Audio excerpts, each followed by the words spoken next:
કડી તાલુકાના અગોલ ગામ સ્થિત અગોલ પ્રાથમિક શાળામાં આવનારી 26 જાન્યુઆરીના કાર્યક્રમને સફળ બનાવવા માટે શાળામાં વિશેષ તૈયારી કરવામાં આવી હતી। આ કાર્યક્રમ અંતર્ગત શાળાના તમામ વિદ્યાર્થીઓને શિક્ષકો તેમજ આચાર્ય દ્વારા માર્ગદર્શન અને તાલીમ આપવામાં આવી હતી। વિદ્યાર્થીઓને દેશભક્તિ ગીતો, સમૂહગાન, ભાષણ, નૃત્ય, પરેડ તથા સાંસ્કૃતિક કાર્યક્રમોની નિયમિત રિહર્સલ કરાવવામાં આવી હતી। શિક્ષકો દ્વારા બાળકોને કાર્યક્રમની શિસ્ત, સમયપાલન અને મંચ પર આત્મવિશ્વાસપૂર્વક પ્રસ્તુતિ કેવી રીતે આપવી તે બાબતે પણ સમજાવવામાં આવ્યું હતું। આચાર્ય દ્વારા તમામ વિદ્યાર્થીઓને રાષ્ટ્રપ્રેમ, એકતા અને શિસ્તનું મહત્વ સમજાવી તેમને ઉત્સાહિત કરવામાં આવ્યા હતા। તમામ શિક્ષકોના સહયોગ અને વિદ્યાર્થીઓની મહેનતથી 26 જાન્યુઆરીનો કાર્યક્રમ સફળ બનાવવા માટે પૂરતી તૈયારી કરવામાં આવી હતી।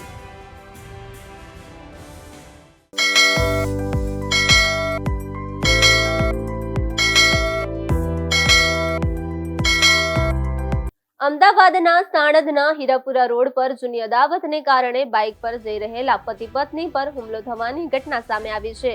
મળતી માહિતી મુજબ બાઇક પર દંપતી ખેતીનું કામ પતાવી ઘરે પરત ફરી રહ્યું હતું, ત્યારે પાછળથી આવેલી એક 4-વ્હીલર ગાડીએ તેમની બાઇકને ટક્કર મારી હતી। ટક્કર બાદ કારમાંથી 5 થી 6 અજાણ્યા ઈસમો લાકડીઓ અને દંડાઓ લઈને નીચે ઉતર્યા હતા અને બાઇક ચાલક તેમજ તેમની પત્ની પર હુમલો કર્યો હતો। હુમલામાં બંને પતિ પત્ની ગંભીર રીતે ઇજાગ્રસ્ત થયા હતા। હુમલો કર્યા બાદ આરોપીઓ કારમાં બેસીને સ્થળ પરથી ફરાર થઈ ગયા હતા। ઘટનાની જાણ થતાં આસપાસના લોકો દોડી આવ્યા હતા અને ઇજાગ્રસ્ત દંપતીને નજીકની હોસ્પિટલમાં સારવાર માટે ખસેડવામાં આવ્યા હતા, જ્યાં હાલ બંને સારવાર હેઠળ હોવાનું જાણવા મળ્યું છે। અમે ઈટરવાણાથી ખેતીવાડીના કામમાં ગયેલા હતા। ખેતીવાડીના કામમાં જઈને 2 માણસ હાલ્યા આવતા હતા અને હીરાપુર પહોંચવા આવ્યા એટલે અમને ગાડી ઠોકી નાખી।